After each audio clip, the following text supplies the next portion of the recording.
lawyers and court are the greatest institutions, organization of immorality. તમે જ વિચાર કરો,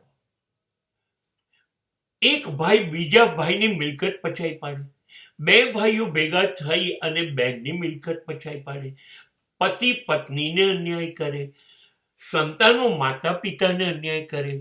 બધા જ કેટલા બધા લોકો જેની જમીન નથી એ જમીન પચાવી પાડે, જેનું મકાન નથી એ મકાન પચાવી પાડે,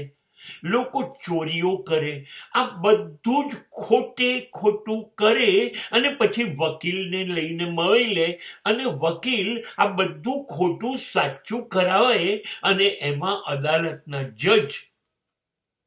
સહી અને સિક્કો કરી અને ખોટું કરનારને જીતાડે, પ્રમાણિક છે એવું કહે, અને જેને અન્યાય થયો છે એને ન્યાય મળવાનો નથી.